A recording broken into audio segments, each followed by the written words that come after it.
கிறிஸ்துவில் பிரியமானவர்களே, ஆண்டவராக இயேசு கிறிஸ்துவின் நாமத்திலே உங்கள் யாவரையும் வாழ்த்தி ஆசீர்வதிக்கிறேன். இந்த நாளுக்கென்று தேவன் நமக்கு அருளி இருக்கும் ஜீவ வார்த்தை ஏசாயா தீர்க்கதரிசன புத்தகம் 40ஆம் அதிகாரம் 31வது வசனத்தில் இருக்கிறது. கர்த்தருக்கு காத்திருக்கிறவர்களோ புது பலன் அடைந்து கழுகுகளைப் போல செட்டைகளை அடித்து எழும்புவார்கள். அவர்கள் ஓடினாலும் இளைப்படையார்கள், நடந்தாலும் சோர்ந்து போகார்கள். என்னை கேட்கிற தேவனுடைய பிள்ளைகளே, இந்த நாள் கிறிஸ்துவுக்குள் உங்கள் பலனை புதுப்பித்துக் கொள்ளும் ஒரு நாளாய் இருக்கிறது. ஒரு புது பலனால் இன்றைக்கு தேவன் உங்களை நிரப்பும்படிக்கு விரும்புகிறார். A day of renewal of strength, a day of receiving the strength that is available in Christ through the Holy Spirit. கழுகு அழகாய் தன் கூட்டை உயரத்தில் கட்டி தன் குஞ்சுகளை அதிலே வைத்து சுவையுள்ள உணவை ஒவ்வொரு வேளையும் ஊட்டி சிறப்பாய் அவைகளை வளர்க்குமாம். சற்று வளர்ந்த அந்த கழுகின் குஞ்சுகள் தங்கள் கால்களாலே, அதாவது தங்கள் கால் பலத்தால் கழித்து அந்த கூட்டுக்குள் அங்கும் இங்குமாக ஓடி மகிழும். அது விஸ்தாரமான ஒரு கூடாக இருக்கிறபடினால் அது அங்குமிங்கும் ஓடி அந்த கால்களின் பலத்தினால் கழித்து கெம்பீரிக்கும். அதற்கு இறகுகள் இருக்கிறது என்றும் அதற்கு செட்டைகள் இருக்கிறது என்றும் அவைகளை அறியாமலேயே இருக்கும். அப்படியே அது வளர்ந்து வருகிற வேளையில் உபாகமம் 32:11 சொல்லப்பட்டது போல அதே தாய் கழுகு தன் கூட்டை கலைத்து தன் குஞ்சுகளின் மேல் அசைவாடி தன் செட்டைகளை விரித்து அவைகளை எடுத்து தன் செட்டைகளின் மேல் சுமந்து பறக்கும் என்று எழுதியிருக்கிறது. அந்த கூடுகள் களையப்படும் பொழுது அது கீழே விழும். அந்த குஞ்சுகள் கீழே விழும் பொழுது அவைகள் அப்பொழுதுதான் கண்டுபிடிக்கும் தங்களுக்கு செட்டைகள் இருக்கிறது என்றும் அதன் சிறப்பம்சம் இன்னதென்றும் அப்பொழுதுதான் அறிந்து கொள்ளும். அந்த செட்டைகளை முதல் முறையாய் அடித்து எழும்ப துடிக்கும் அந்த குஞ்சுகள் அது கீழே விழத்தான் செய்யும். உடனே இந்த தாய் கழுகு தன்னுடைய செட்டையை விரித்து, இறக்கையை விரித்து அதை அப்படியே தோளிலே சுமந்து திரும்பமாய் மேலே கொண்டு போய் திரும்பமாய் அவைகளை விட்டுவிடும். திரும்பமாய் கீழே விழுகிற அந்த குஞ்சுகள் திரும்பமாய் செட்டைகளை அடிக்க ஆரம்பிக்கும். தன் புது பலனை புரிந்து கொண்டு, தன் புதிய பலனை அறிந்து கொண்டு அந்த செட்டைகளை அடித்து எழும்பும் பொழுது அது ஏற்கனவே இருந்த கூட்டை விட இன்னும் உயரமாய் எழும்ப ஆரம்பிக்கும். தேவனுடைய பிள்ளைகளே, இன்றைக்கு ஆண்டவர் அந்த புதுபலனை குறித்து தான் பேசுகிறார். கர்த்தருடைய வேலைக்காய் காத்திருக்கிற உங்கள் வாழ்க்கையிலே நீங்கள் விரும்பாத விதத்திலே அல்லது உங்களால் புரிந்து கொள்ள முடியாத விதத்திலே சில கிரியைகளை கர்த்தர் செய்கிற போதிலும், சில கூடுகள் கலைக்கப்படுகிற போதிலும் அது தீமைக்கு எதுவானது அல்ல, நன்மைக்கு எதுவாகவே இருக்கிறது. உங்களை பற்றி அவருடைய நினைவுகள் அனைத்துமே நன்மைக்கு எதுவானதா இருக்கிறது என்று எரேமியா 29:11 எழுதியிருக்கிறது. என்னை கேட்கிற தேவனுடைய பிள்ளைகளே, ஒரு புதிய பலத்தை தேவன் அருளுகிறார்.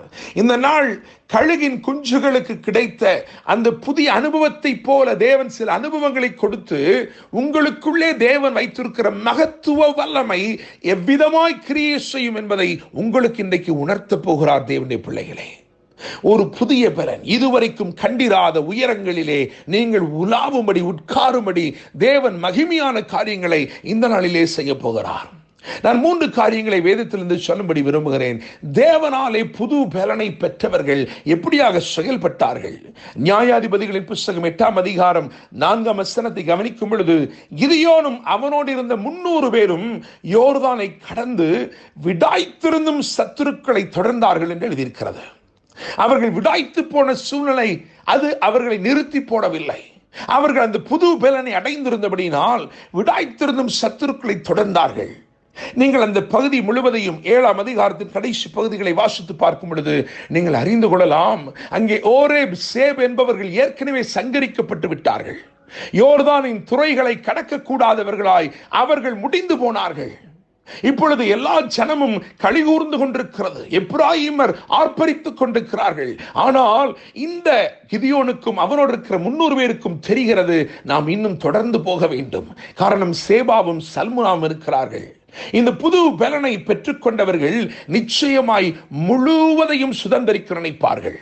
தேவனுடைய வாக்குத்தத்தம் அனைத்தையும் சுதந்திரித்துக் கொள்ளும்படி அவர்கள் செல்லுவார்கள். இன்னுமாக இரண்டாவதாக 1 ராஜாக்கள் 18:46 அதை கவனிக்கும் பொழுது கர்த்தருடைய கரம் எலியாவின் மேல் இறங்கி அதனாலே ஒரு புது பலன் அவனுக்குள் வந்தபடினால் அவன் ஆகாபின் ரதங்களை முந்தி ஓடுகிறதை பார்க்கிறோம். ஆகாபின் ரதங்கள் சீறி பாய்ந்து கொண்டிருக்கிறது, ஆனால் அவனோ அவைகளை முந்தி ஓடி போகிறான்.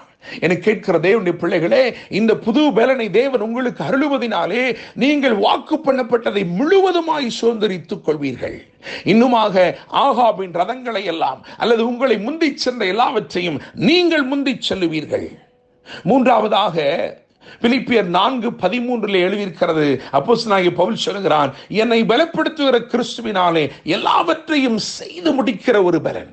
அந்த பலனை, அந்த புது பலனை அப்போஸ்தலனாகிய பவுல் பெற்றுக்கொண்டபடியினால் அப்போஸ்தலர் நடபடிகள் 14ஆம் அதிகாரம் அதிலே 19-20 ஆகிய வசனங்களை வாசித்து பார்க்கும் பொழுது அங்கே எழுதியிருக்கிறது, பின்பு அந்தியோகியாவிலும் இக்கோனியாவிலும் இருந்து சில யூதர்கள் வந்து ஜனங்களுக்கு போதனை செய்து பவுலை கல்லெறிந்து அவன் மரித்து போனான் என்று எண்ணி அவனை பட்டணத்துக்கு வெளியிலே இழுத்து கொண்டு போனார்கள்.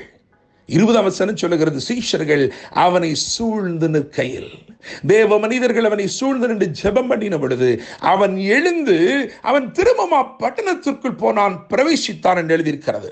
என கேட்கும் தேவனுடைய பிள்ளைகளே, எல்லா எதிர்ப்புகளையும் முறியடிக்கக்கூடிய ஒரு புதிய பலன், சதிகளையும் சற்பனைகளையும் முறித்து போட்டு அவன் செத்து போனான் என்று சொல்லிக் கொண்டிருக்கிறார்கள். ஆனால் அவன் இப்பொழுது சகல வல்லமையோடு புறப்பட்டு செல்கிறான். என கேட்கும் தேவனுடைய பிள்ளைகளே, இந்த புதிய பலனை தேவன் அருளுவதன் மூலமாய் நீங்கள் முழுவதையும் சுதந்தரித்துக் கொள்வீர்கள். வாக்கு பண்ணப்பட்ட எல்லாவற்றையும் சுதந்தரித்துக் கொள்வீர்கள். நீங்கள் உங்களை முந்தி சென்ற எல்லாவரையும் முந்தி செல்வீர்கள். மூன்றாவதாக, எந்த சதிகளாக இருந்தாலும் அவைகளை முறியடிப்பீர்கள். கர்த்தர் தாமே இந்த வார்த்தைகள் மூலமாய் உங்களை ஆசீர்வதிப்பாராக. கர்த்தருக்கு காத்திருக்கிறவர்கள் புதுபலன் அடைந்து கழுகுகளைப் போல செட்டைகளை அடித்து எழும்புவார்கள். அவர்கள் ஓடினாலும் இளைப்படையார்கள், நடந்தாலும் சோர்ந்து போகார்கள். என்றும் அன்புடன் pastor Daniel Moses. God bless you.